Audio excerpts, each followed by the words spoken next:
वारणा विश्व आर्थिक विकासातून सामाजिक परिवर्तन, सर्वसमावेशक सर्वांगीण विकासाचा वारणा पॅटर्न अपडेटसाठी सबस्क्राईब करा, बेल आयकॉन दाबा.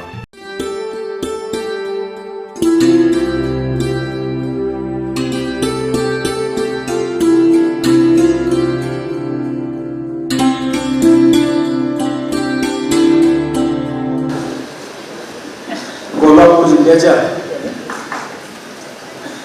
ग्रामीण भागाचं आर्थिक विकासाचं केंद्र म्हणून ज्या कोल्हापूर जिल्हा बँकेकडे आपण सगळेजण अतिशय आदराने बघतो, आपल्या प्रत्येकाच्या गावातील सामान्य शेतकऱ्याच्या जीवनाशी निगडीत असणारी संस्था म्हणून या संस्थेकडे आपण बघतो.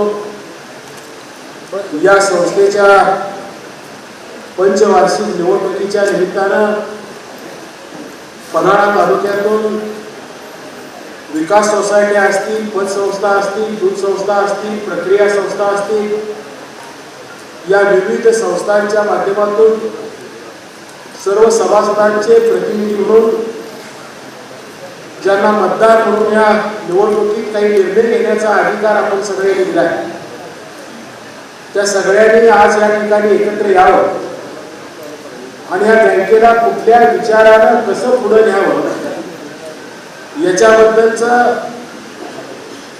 असणाऱ्या भावना त्या ठिकाणी ऐकाव्या, काही निर्धार करावा, यासाठी खरं तर आजचा हा आयोजित केलेला प्रचाराचा मेळावा. या मेळाव्यामध्ये अतिशय मनोभावे उपस्थित राहिलेले आम्हा सगळ्या नेते मंडळींच्या आग्रहाला मान देऊन उपस्थित राहिलेले पन्हाळा तालुक्यातील सगळेच आदरणीय मतदार बंधू भगिनी, आपल्याला मार्गदर्शन करणारे आदरणीय राज्याचे ग्रामविकास मंत्री यांनी गेल्या 5 वर्षामध्ये ज्याचा उल्लेख माननीय केला की अडचणीतून बँक बाहेर पडत असताना ज्यांनी या बँकेचे नेतृत्व चेअरमन म्हणून केलं ते आदरणीय मुश्रीफ साहेब, आपल्या जिल्ह्याचे पालकमंत्री आदरणीय बंटी साहेब, करवीर, पन्हाळा आणि गगनबावडा मतदारसंघातून विधिमंडळामध्ये आमदार म्हणून ज्यांना आपण पाठवलं ते विधिमंडळातले माझे सहकारी आदरणीय पीएड साहेब, आदरणीय माननीय हातकणंगले तालुक्यातून विधिमंडळाचं प्रतिनिधित्व करणारे आदरणीय राजूबाबा आवळे,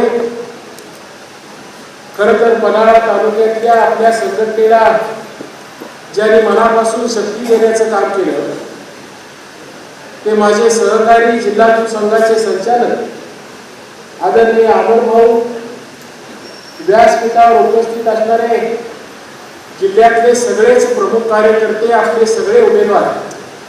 वेळ खूप झालाय, मी सगळ्यांची नावं या ठिकाणी घेणार नाही. खरं तर मीच मुश्रीफ साहेबांना म्हटलं की आपण थोडं उशिरा जाऊया, लोकांना अगोदर जेवण करायची संधी दिल्या आणि म्हणून पन्हाळा तालुक्यातून आलेल्या सगळ्या लोकांना प्रामुख्याने आपण सगळेजण एकत्र का आलोय ह्याच्यापासून आपण सगळेजण कुठली भूमिका घेऊन उद्याची बँकेची वाटचाल करणार आहे याच्या बाबतीतलं सविस्तर विवेचन आपल्याला ह्या व्यासपीठावर त्या ठिकाणी करता येईल. माझ्या अगोदरच्या वक्त्यांनी बँकेची अवस्था काय होती, प्रशासन कसा आला, प्रशासन आल्यामुळे किती वर्ष आपल्याला डिव्हिडंड मिळाला नाही. प्रत्येकाला वाटतं की डिव्हिडंड ही फार मोठी गोष्ट नाही, पण या व्यासपीठावर या निवडणुकीच्या निमित्तानं जर मी आकडे तुम्हाला सांगायचे ठरवले की पीक कर्जाच्या माध्यमातून जे कर्ज आपण सोसायटीतल्या सामान्य शेतकऱ्याला देतो, एकरी 38,000 रुपये ज्यावेळेला आपण कर्ज देतो त्यावेळेला 10% रक्कम शेअर्स म्हणून, 5% रक्कम शेअर्स म्हणून 20,000 रुपयाच्या मर्यादापर्यंत आपण त्या ठिकाणी कापून घेतो आणि इतक्या वर्षाच्या 20,000 मर्यादेतल्या जिल्ह्यातल्या सगळ्या शेतकऱ्यांचे असणारे शेअर्स जिल्हा बँकेत किती रुपये असतील हा कधीतरी बारकाईनं तुम्ही जर या व्यासपीठावर विचार करायचं ठरवलं तर कमीत कमी 450-500 कोटी रुपयाचे शेअर्स हे अनेक जिल्ह्यातल्या ग्रामीण भागातल्या सामान्य माणसानं पीक कर्ज घेत असताना शेअर्सच्या रूपाने ठेवलेले आहे. आणि एवढी मोठी सामान्य माणसाची रक्कम की बिन व्याजी ह्या बँकेमध्ये जवळजवळ 9, 10, 11 वर्ष ठेवायची पाळी. ज्या वेळेला ही बँक अडचणीत आली त्यावेळेला आपण सगळ्यांनी प्रत्यक्षपणाने त्या ठिकाणी बघितली. जिल्ह्यातल्या जेवढ्या सहकारी संस्था आपण काम करतो त्यात प्रामुख्याने पतसंस्था आहेत, सहकारी बँका आहेत. कोल्हापूर जिल्ह्यातलं सहकाराचं स्थान हे अतिशय वेगळं आहे याचा उल्लेख प्रकाशनाने केला. कारण सहकार कायदाच मुळात या भारत देशामध्ये जर पहिल्यांदा कुणी स्वीकारला असेल तर तो 1904 साली राजश्री शाहू महाराजांनी सहकार कायदा लागू करणारं पहिलं संस्थान जर या देशात कुठलं असेल तर ते तुमचं आणि माझं कोल्हापूर संस्थान होतं. आणि म्हणून सहकाराबद्दल एक वेगळी आवड असणारा आपला हा जिल्हा आहे. जर कोल्हापूरमध्ये तुम्ही कधी शाहू महाराजांच्या काळातला कार्यकाळ जर आपण बघायचं ठरवलं तर प्रामुख्यानं प्रत्येक पेठेला कोल्हापुरातल्या एक सहकारी बँक असावी ही संकल्पना त्या काळामध्ये मांडली गेली. मला वाटत नाही या देशामध्ये कुठलं असं शहर असेल की त्या शहरामधल्या प्रत्येक पेठेला एक बँक असावी ही संकल्पना मांडणारा जिल्हा. आणि सहकारातूनच समृद्धी होऊ शकते. सामान्य माणसं एकत्र येऊन हातात हात घालूनच खरं तर प्रगतीची 4 पावलं चालवून खरं तर काही चांगला एक क्रांतिकारी पर्वाची सुरुवात करू शकतात हा विश्वास संपादन करणारा हा जिल्हा. खरं तर रुईया शेठजीचा खासगी असणारा साखर कारखाना आणि हा साखर कारखाना सहकारात आला पाहिजे. खासगी कारखानदारीचं सहकार्य कमी झालं पाहिजे ह्याचा सुद्धा आग्रह धरणारा हा कोल्हापूर जिल्हा. आणि म्हणून प्रत्येक गावामध्ये तुम्ही आम्ही बघितलं जशा गटातटांच्या ईर्ष्या आपण गावागावामध्ये करत गेलो तसं तू सोसायटी काढलीस की मी सोसायटी काढणार, तू डेअरी काढलीस की मी डेअरी काढणार, तुझी डेअरी 500 लिटर गोळा करत असली तर मी 600 लिटर करायचा प्रयत्न करणार, तू 12 लाखाची इमारत बांधलीस तर मी 16 लाखाची इमारत बांधायचा प्रयत्न करणार. ही खरं तर सहकारातली ईर्ष्या मनापासून गावागावात जोपासणारी एक संस्कृती तुमच्या माझ्या जिल्ह्यामध्ये निर्माण झाल्याचा काळ आपण सगळ्यांनी अनुभवला आहे. आणि म्हणून मला प्रामुख्याने या ठिकाणी सांगितलं पाहिजे की ज्याला जिल्ह्याच्या सामान्य माणसाचं ग्रोथ इंजिन हा शब्द जर मी वापरला तर ते चुकीचं ठरणार नाही. हे काम खरं या जिल्हा मध्यवर्ती बँकेच्या माध्यमातून आपल्या सगळ्यांच्या जीवनामध्ये त्या ठिकाणी घडत असतं. आणि म्हणून ही बँक सगळ्या जिल्ह्याने मिळून त्या ठिकाणी चालवावी. जिल्ह्यातल्या सगळ्या घटकांनी त्या ठिकाणी यावं.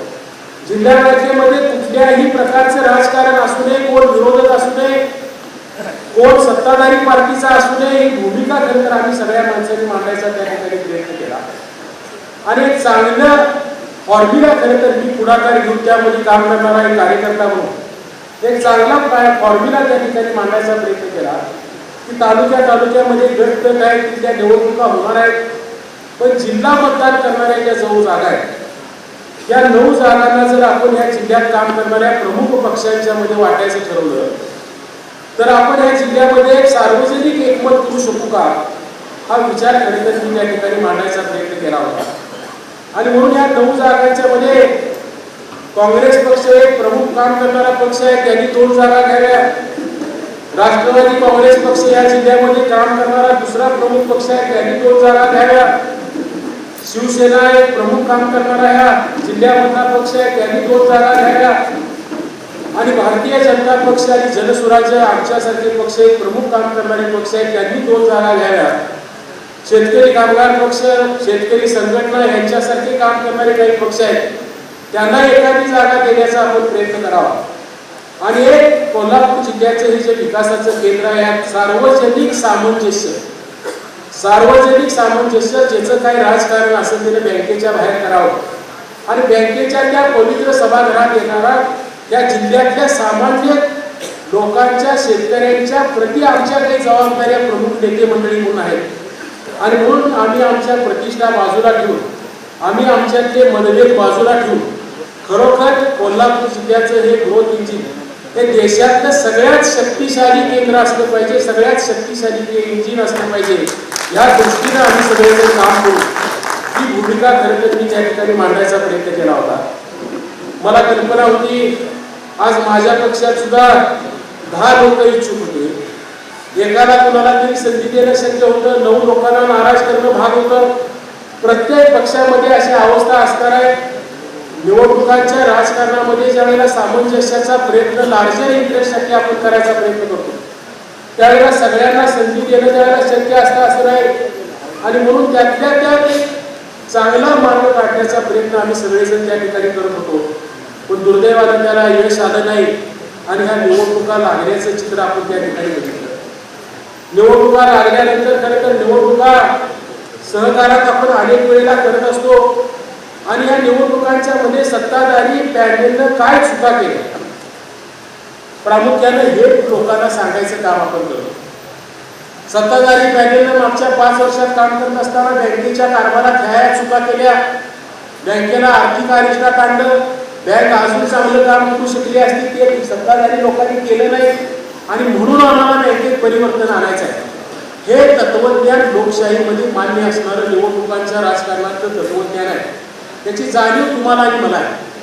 पण आज ज्या लोकांनी ही निवडणूक लागली त्या लोकांनी प्रचारात काल काय सांगण्याचा प्रयत्न केला, तुम्ही सगळ्यांनी गांभीर्यानं कालची भाषणं त्या ठिकाणी ऐका. त्यांना त्या व्यासपीठावरून सांगावं लागलं की बँकेची प्रगती फक्त एवढ्याच लोकांनी केली नाही, आम्ही सुद्धा त्या संचालक मंडळात होतो हे सांगायची त्यांना पाळी आली. म्हणजे बँकेनं प्रगती केली हे विरोधक मान्य करतायत. मग बँकेनं प्रगती केली हे जर तुम्हाला मान्य असेल तर मग ही निवडणूक तुम्ही कुणाच्या प्रतिष्ठेसाठी लावली, कुणाच्या राजकारणासाठी लावली, हा प्रश्न खरं तर माझ्यासारख्या कार्यकर्त्यासमोर त्या ठिकाणी उभा राहतोय. खरं तर मला या व्यासपीठावर कोणाला टीका करायची नाही.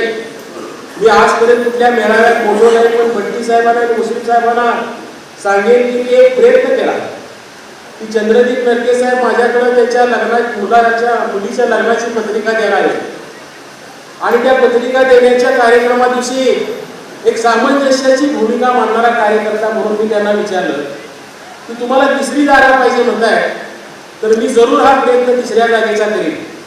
कारण मला माहिती होतं की शिरोळमधलं तालुक्यातली निवडणूक त्या ठिकाणी मिटणार नाही आणि शिरोळ तालुक्यातली निवडणूक जर मिटली नाही तर शेतकरी संघटनेला जी नवी जागा आपण गृहीत धरतो हे आपल्याला कदाचित देता येणार नाही. आणि म्हणून मी त्यांना म्हणलं की कदाचित 3री जागा तुम्हाला देता येईल असं मला वाटते. पण मला हे एक सांगा म्हणलं की आंबेडकर आणि तुम्ही म्हणून कुठलं तरी एक नाव मला सांगा. हसूला गावी हा प्रस्ताव त्यांना मांडला. आता त्यांनी मला काय उत्तर दिलं ते आमच्या दोघांची खासगी चर्चा आहे ती मी या व्यासपीठावर सांगतो बरोबर आहे. आणि म्हणून खरं तर का लागली 3रं नाव जर दिलं असतं तर कुणाचं दिलं असतं का त्यासाठी तुम्ही भांडला असता. आज माने वहिनींना तुम्ही आपलं म्हणायला तयार नाही, आज संग्राम कोपेकरला आपलं म्हणायला तयार नाही, आज संजय बाबा घारगेला तुम्ही आपलं म्हणायला तयार नाही. आणि मग ही निवडणूक कशासाठी चाललेली आहे हा खरं तर प्रश्न माझ्यासारख्या कार्यकर्त्याला पडतोय. भट्टी साहेबांना मुश्रीफ साहेबांना मला विचारलं पाहिजे की ह्या जिल्ह्यातले अडाणी कोण आहेत आणि अंबानी कोण आहे. तुमच्या दोघात कोण मोठा आणि कोण छोटा, त्या दोघात कोण मोठा कोण छोटा नाही.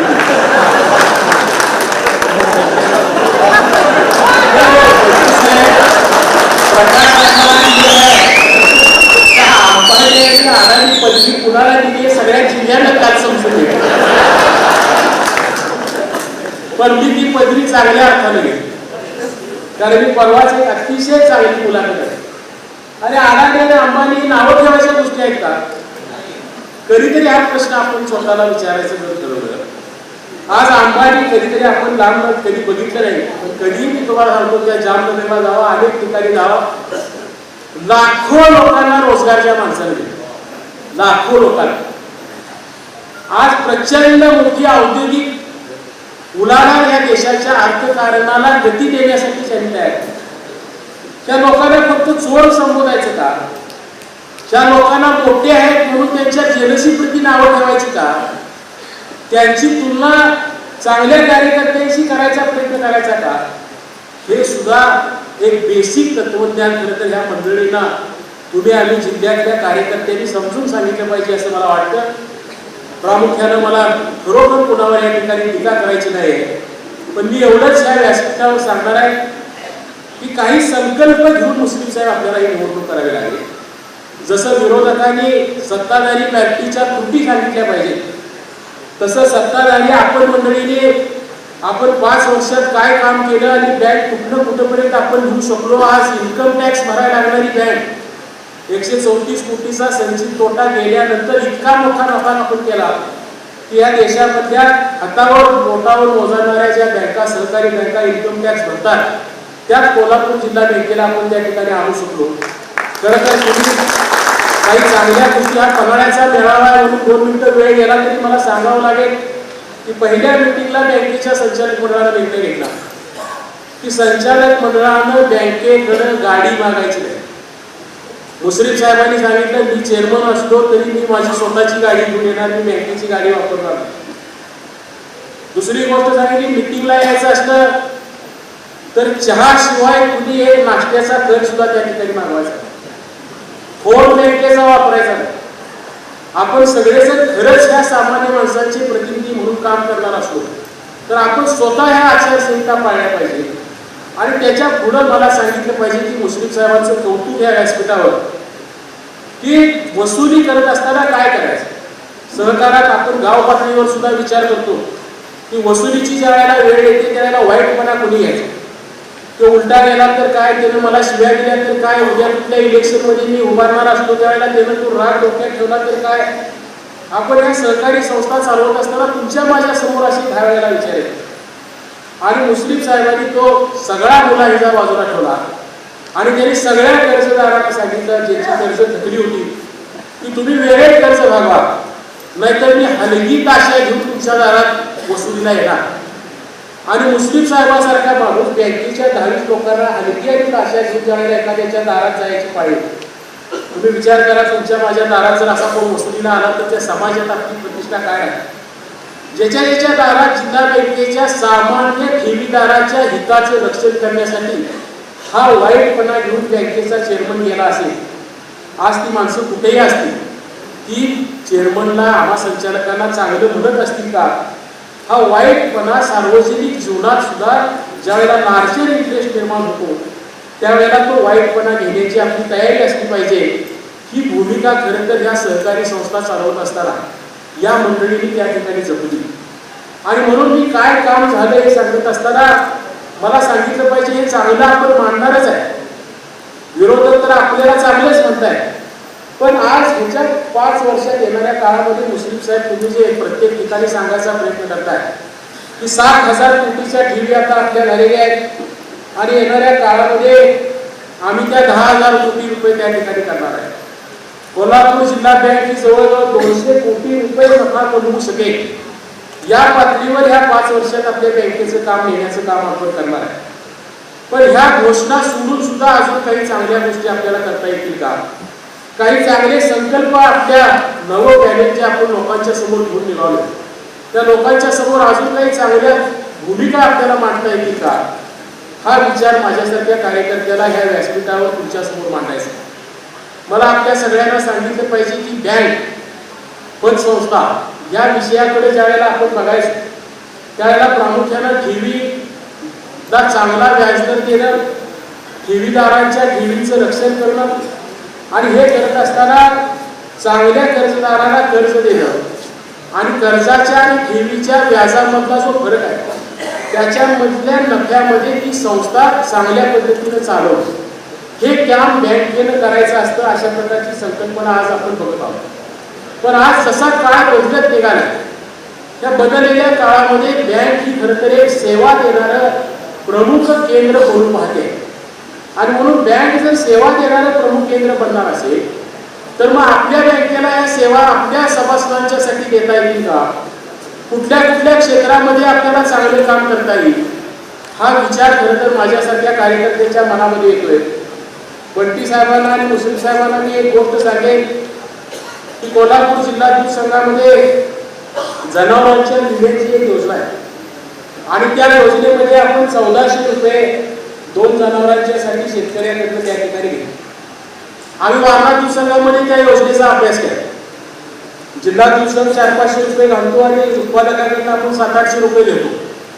आणि वारणा दूध संघामध्ये आम्ही त्याचा अभ्यास केला आणि म्हणजे आपण जर ही योजना लागू करायची असेल तर काय करायचं. आणि माझ्या लक्षात आलं की ह्यात फार मोठ्या प्रमाणात मार्जिन इन्शुरन्स कंपनीला त्या ठिकाणी सिद्ध झाला. की दरवर्षी होणारे क्लेम किती आहेत आणि दरवर्षी पैसे गोळा होणारे किती आहेत. आणि म्हणून आम्ही धाडसी वारणा संघामध्ये त्या ठिकाणी निर्णय घेतला की 500 रुपये फक्त त्या उत्पादकाने द्यायचे आणि त्या 500तले 250 दूध संघाला आणि 500 रुपये म्हणजे 50,000 रुपयाचं कव्हरेज एका गाईला त्या ठिकाणी द्यायचं. आणि मुश्रीफ साहेब हे स्वतःचीच इन्शुरन्स कंपनी काढायचा निर्णय आली. म्हणजे कुठल्याही इन्शुरन्स कंपनीकडे जाण्यापेक्षा वारणा एक डिपार्टमेंट तयार केलं इन्शुरन्सचं आणि त्या ठिकाणी हे काम त्या ठिकाणी सुरू केलं. मी जाणीवपूर्वक वारणेचं कौतुक मला या व्यासपीठावर सांगायचं आहे म्हणून हे बोलत. तर इन्शुरन्स हा एक मोठा व्यवसाय आहे. बँका सगळ्या बँका कराव्या. या बँक ऑफ इंडिया तुम्ही बघितलं, बँक ऑफ बडोदा बघितलं, प्रत्येक बँकेने एक स्वतःची इन्शुरन्सची ब्रँच काढलेली आहे. आणि म्हणून आपल्या सभासदांच्यासाठी आपल्या शेतकऱ्यांच्यासाठी कमीत कमी प्रीमियम मध्ये जास्तीत जास्त अजून काही आपण चांगलं करता येईल का, आपल्या बँकेला सुद्धा इन्शुरन्सच्या क्षेत्रामध्ये येणाऱ्या 5 वर्षामध्ये जाता येईल का, हा विचार सुद्धा प्रामुख्याने तुम्हाला आणि आम्हाला केला पाहिजे असं मला या ठिकाणी वाटतं. मला सांगितलं पाहिजे की मुंबई जिल्हा मध्यवर्ती बँक बिनविरोध आहे. खरं तर आपल्यापेक्षा थोडीशी मोठी असणारी आहे. मुंबईसारख्या शहरामध्ये सहकारातलं काम करणारी आहे आणि ती बँक बिनविरोध होऊ शकते. आणि कोल्हापूर बँकेमध्ये जिथं सहकाराची सुरुवात झाली तिथं राजकारणाची वेगळी वलये निर्माण होऊ शकतात. मला मुंबई जिल्हा बँकेची मुश्रीफ साहेब एक योजना अतिशय आवडते. त्यांनी प्रामुख्यानं त्या ठिकाणी मुंबई शहर आहे, अनेक लोक सोसायट्यांच्या माध्यमातून त्या ठिकाणी राहतात. एकेका बिल्डिंग मध्ये 30-30, 40-40, 50-50 लोकांचे फ्लॅट असतात आणि त्या 50 लोकांची एक सोसायटी असते. आणि काही दिवसांना रिडेव्हलपमेंटला ज्यावेळेला त्या सोसायट्या येतात आणि त्यावेळेला एखादा बिल्डर समोर येतो आणि तो बिल्डर प्रस्ताव देतो की आम्ही तुमची सोसायटी तुम्हाला परत नवीन बांधून देतो, जादाचा अजून थोडा टार्गेट एरिया देतो. आणि हे सगळं करत असताना काही एरिया त्या बिल्डरला विकायला उपलब्ध होत असतो आणि त्यातून त्याला काही नफा राहत असतो. असं ते बिझनेस प्रपोजल असतं. आणि म्हणून जिल्हा बँकेनं योजना अशी मांडली की त्या सहकारी संस्था स्वतःची सोसायटी जर डेव्हलप करणार असतील, बिल्डर कशाला लागतो तर रिस्क कॅपिटल म्हणजे पैसा घालण्यासाठी लागतो, तर मुंबई जिल्हा बँक त्यांच्यासाठी पैसे उपलब्ध करून देईल आणि ती बिल्डिंग डेव्हलप झाल्यानंतरचा जो नफा आहे तो नफा त्या हाऊसिंग सोसायटीच्या सभासदांनाच त्या ठिकाणी मिळू शकेल. अशा प्रकारची एक योजना मुंबई जिल्हा बँकेने त्या ठिकाणी आणण्याचा प्रयत्न केला.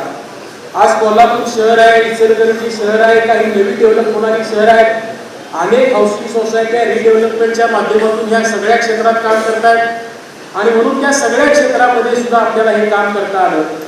तर अशा काही योजना आपल्याला या बँकेच्या माध्यमातून आणता आल्या तर तो प्रयत्न तुमच्या माझ्याकडून व्हावा, हा एक संकल्प नव्या धोरणाचा म्हणून आपण सगळ्यांनी त्या ठिकाणी स्वीकारावा अशी अपेक्षा मला आपल्या सगळ्या संचालक मंडळांच्या वतीने या ठिकाणी करायची आहे. प्रामुख्यानं सहकारी बँका किती मोठ्या होऊ शकतात, खरं तर नॅशनलाइज बँकाच मोठ्या होऊ शकतात का? मला पन्हाळा तालुक्यातल्या माझ्या या सगळ्या सभासद सहकारी कार्यकर्त्यांच्या वतीने कोल्हापूर जिल्ह्यातल्या सगळ्या सहकारात काम करणाऱ्या लोकांना सांगायचं आहे की तुमचं माझं स्वप्न कोल्हापूर बँकेबद्दलचं काय असणार. हॉलंड नावाच्या एका देशामध्ये अशीच एक सहकारी तत्वावरची बँक तिथल्या शेतकऱ्यांनी सुरू केली आणि त्या बँकेचं नाव होतं रॅबो बँक. आजही जगाच्या पातळीवर जग हे कार्यक्षेत्र समजून शेतकऱ्यांच्यासाठी काम करणारी बँक म्हणून ती काम करते. आणि बंटी साहेब मला या व्यासपीठावर सांगितलं पाहिजे की जगातली ही पहिली अशी सहकारी बँक आहे की जगातल्या सगळ्या बँकांच्या तुलनेत आज ती 7व्या नंबरवर. म्हणजे सहकारामध्ये ताकद नाही, सहकाराला मर्यादा आहे, सहकार एका टप्प्याच्या पुढे प्रगती करू शकत नाही. ह्या सगळ्या नव्या संकल्पनांचा काळ तुमच्या माझ्या समोर आलाय. खरं तर आपण एक राजकीय गुलामगिरीची मानसिकता, खोट्या प्रतिष्ठेसाठी, खोट्या ईर्षेसाठी राजकारणाला कुठल्याही दिशेने वाहत नेण्याची जी मानसिकता तुमच्या माझ्यासमोर वाढून ठेवण्याचा जो प्रकार होतोय, आपल्या दुखवलेल्या भावनांना फुंकर घालून आपल्याच कार्यकर्त्यांच्या मधलं वेगवेगळे प्रभाव निर्माण करण्याचा जो प्रयत्न होतोय आणि याचे लार्जर परिणाम या सहकारी तत्वावर काम करणाऱ्या आर्थिक संस्थांच्यावर जे होऊ पाहत आहेत, हे टाळायचं काम जर तुम्हाला आणि मला करायचं असेल तर सहकाराचा प्रतिनिधी ठरावधारक म्हणून अतिशय गांभीर्याने या निवडणुकीकडे तुम्ही सगळ्यांनी बघितलं पाहिजे. याची जाणीव मला फक्त आज या कार्यक्रमाच्या निमित्तानं तुमच्या सगळ्यांच्या समोर करून द्यायची आहे. मला मुस्लिम साहेब व्यासपीठावर या अभिमानावर सांगितलं पाहिजे की कागलची निवडणूक बिनविरोध झाली, करवीरची निवडणूक बिनविरोध झाली, गगनबावडा बिनविरोध झाला, राधानगरी बिनविरोध झाली, चंदगड बिनविरोध झाली. खरोखर एक चांगली संकल्पना आपण त्या ठिकाणी मांडली. मला तुम्हा सगळ्यांना सांगायचं आहे, पन्हाळ्याची निवडणूक सुद्धा बिनविरोध व्हावी हा अतिशय मनापासूनचा प्रयत्न म्हणजे बंटी साहेबांनी पण केला आणि मुस्लिम साहेबांनी पण केला.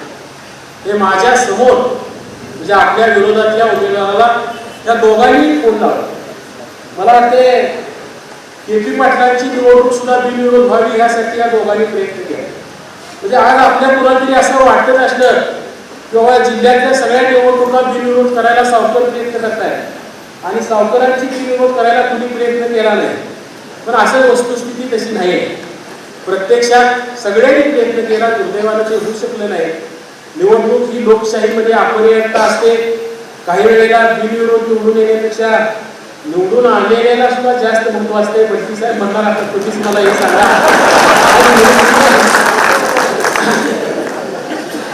आणि त्यामुळं मला या व्यासपीठावर मी हा विषय काढला एवढ्यासाठी की तुमच्या दोघांच्या बद्दल माझ्या तालुक्यातल्या कुठल्या कार्यकर्त्याच्या मनात काही राहू नये. आणि त्याच्यापेक्षाही सांगायचं या ठिकाणी असेल की आज पी.एन. साहेब आहेत, भाऊ आहेत, सगळ्यांचे ठरावधारक आमच्या विकास संस्था गटातले या ठिकाणी आले. जवळजवळ 244 संस्थांच्या पैकी 232 लोक आज या व्यासपीठात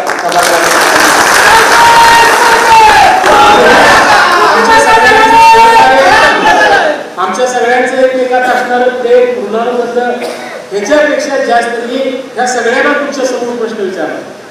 मुस्लिम साहेब गेल्या 10 वर्षात पन्हाळा तालुक्यातल्या कुठल्या सोसायटीला जिल्हा बँकेच्या कामासाठी कधी वारलेला यायला लागले का हे कुणी पण सांगा. जिल्हा परिषद असेल अनेक संस्था आम्ही एकमेकाचे विरोधक म्हणून काम करणारी मंडळी सुद्धा या व्यासपीठावर आहे. पण जिल्हा बँकेचा वापर राजकारणासाठी पन्हाळा तालुक्यात कधी होऊन दिलाय का? कुणीही वारलेपर्यंत आलं पाहिजे, संचालकाला विचारलं पाहिजे आणि मग त्याच्या सोसायटीचं काम झालं पाहिजे. ही भूमिका आम्ही कधीही या ठिकाणी घेण्याचा प्रयत्न केला नाही. मला या व्यासपीठावर सांगितलं पाहिजे की 151 कोटी रुपये बँक पातळीवर आम्ही पीक कर्ज वाटतो. आता तुम्ही जे सगळ्यांना कौतुक सांगता त्याच्यात काही अडचणी कशा आहेत ते मला तुम्हाला सांगायचं आहे. सोसायटी पातळीवर आम्ही वाटलेलं पन्हाळा तालुक्यातलं पीक कर्ज किती आहे हा कधी जर तुम्ही आकडा डोळ्यासमोर घेतला तर ते 181 कोटी रुपये म्हणजे हे 31 कोटी रुपये स्वभांडवलातनं पन्हाळा तालुक्यातल्या सेवा संस्था ह्या लोकांना पीक कर्ज देतात. मला तुम्हाला विनंती करायची आहे की आपण सारखे इन्कम टॅक्स भरतोय, इन्कम टॅक्सला काही मार्ग काढला पाहिजे अशी भूमिका तुम्ही अनेक मेळाव्यात मागताय. स्वभांडवलातनं कर्ज वाटायची पाळी कुणाला येऊ नये. स्वभांडवलातनं काही व्याज संस्थांना मिळावं, ते पैसे बिनव्याजीच्या स्वरूपानं वाटून स्वभांडवलावर उत्पन्न मिळवायची संधी संस्थांची जाऊ नये यासाठी काही आपल्याला मार्ग काढता येईल का हा एक विचार आपण सगळ्यांनी उद्याच्या काळामध्ये त्या ठिकाणी केला पाहिजे. बरोबर 181 कोटी रुपये जर बिनव्याजी या तालुक्यात येत असतील तर दरवर्षी 18 कोटी रुपये गोरगरिबांच्या घरामध्ये यातनं येतात. आणि तुम्हाला माहिती आहे की आपण संस्था पातळीवर जवळजवळ 91% वसूल आहे. सहकारात काम करणारे तुम्ही आम्ही अनेक कार्यकर्ते आहेत.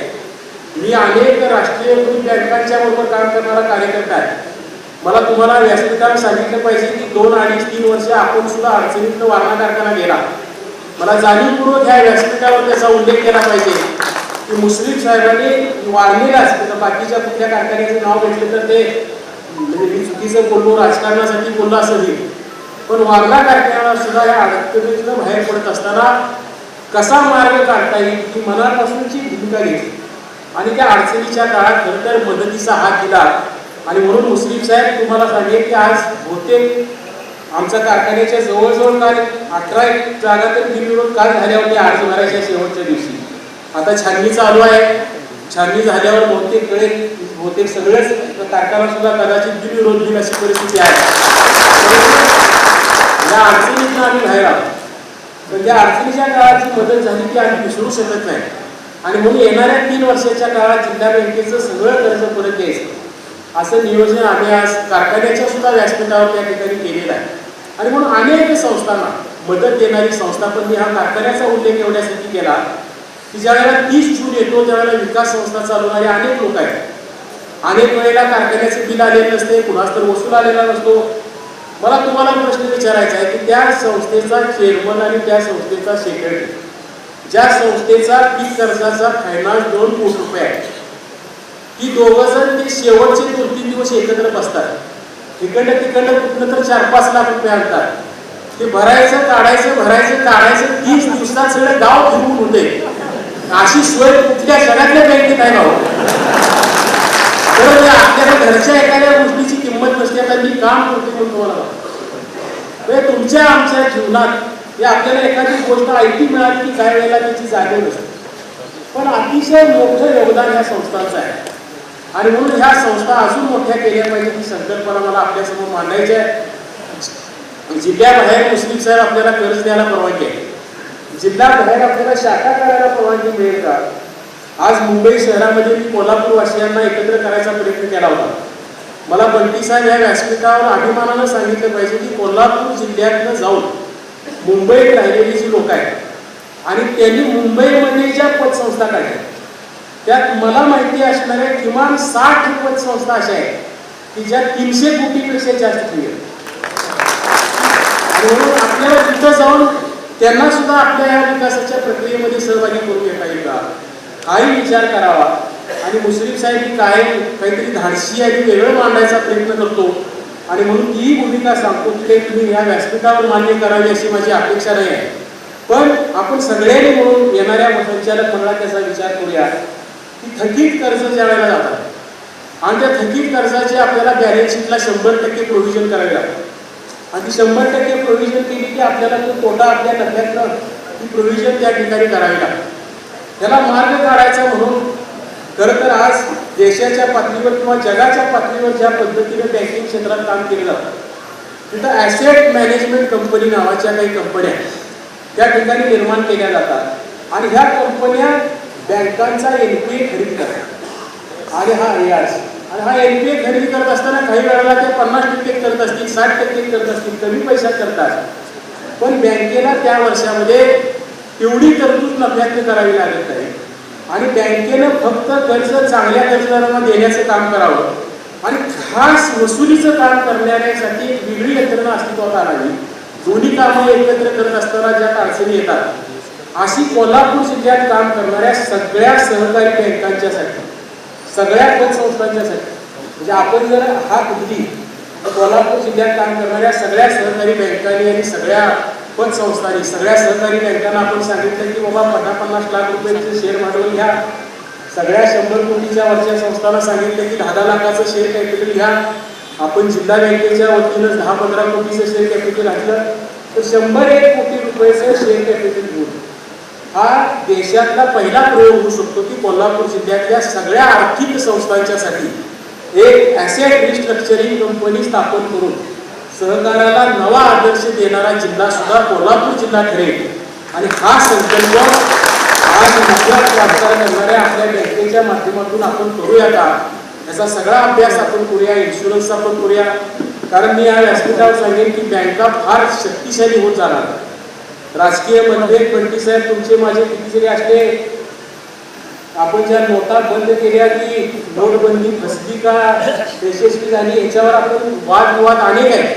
काही जणांचं मत आहे चांगला प्रयत्न होता असं माझं स्वतःचं मत आहे की ब्लॅक मनी होता का तर ब्लॅक मनी होता, कुठं गेला माहिती नाही. आपल्या देशाच्या ह्या सिस्टीममध्ये काही अडचणी आल्या. मला माहिती आहे मुस्लिम साहेब सुद्धा सांगतील 30 कोटी रुपयाच्या जुन्या नोटा आपल्या जिल्हा बँकेकडे अजून पडून आहेत, त्याची केस आपली चालू आहे. पण परवाचा जो एक अहवाल मी वाचला आणि नोटांच्या वरचा व्यवहार कमी करण्याचा जो प्रयत्न केंद्र सरकार त्या ठिकाणी करायचा प्रयत्न करतो आणि या प्रयत्नात प्रत्येकानं फोनवर पेटीएम वापरावं. अगदी भाजी सुद्धा पेटीएम वर मिळेल. म्हणजे मला आश्चर्य वाटते आपल्या देशात. माझ्या लहानपणी मी स्वप्न बघितलं की आज मुंबई पुण्यामध्ये गेलो आणि भाजी खरेदी केली आणि भाजी सुद्धा बाबा तुझ्या गाडीनं पेटीएमचे कोड असलेला बारकोड असलेले फोटो लावलेला असतोय ते मोबाईल त्याच्या समोर धरायचा त्या बारकोडचा फोटो काढायचा. त्या बाईला विचारायचं किती रुपयाची भाजी झाली, तिला दाखवायचं 100 रुपये त्यात घातले, फटका मारायचा की बाई तिकडं तिकडं सुट्टे पैसे काय गाडी मला वाटतं. आज ही पेटीएम हातात कशात पैसे असावे ही संकल्पना बदलत. ते प्लॅस्टिक मनी हा भारतासारख्या एवढ्या 130 कोटी लोकांच्या देशामध्ये स्वीकारला जाईल, त्याची विश्वासार्हता स्वीकारली जाईल ही संकल्पना आपल्याकडे कधी नव्हती. पण आज ते सक्सेसफुल झाले असे तर आपण बघतो. आणि म्हणून परवाचा जो अहवाल वाचला की 2000 रुपयाच्या जेवढ्या नोटा त्यांनी चलनात आणल्या होत्या, बंटी साहेब त्यातल्या जवळजवळ 27% नोटा विड्रॉ त्यांनी केल्या. नोटा विड्रॉ का केल्या तर तिची गरज नाही, लोक नोटाच मागत नाही, सगळ्यांना बँकेतनं कॅश काढायची गरज नाही. नाहीतर मी एक काळ बघितलाय की वारणा बँकेत जो आमचा कॅशियर असायचा, खरोखर त्या माणसाचं कौतुक करायचो.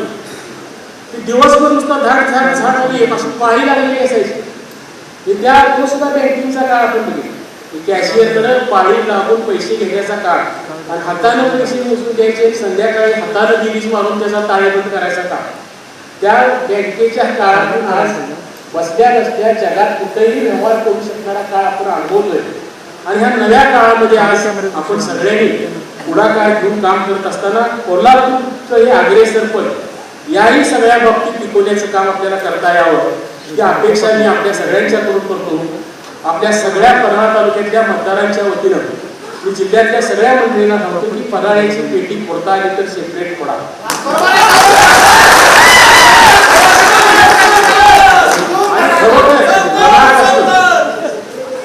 सेपरेट फोडा.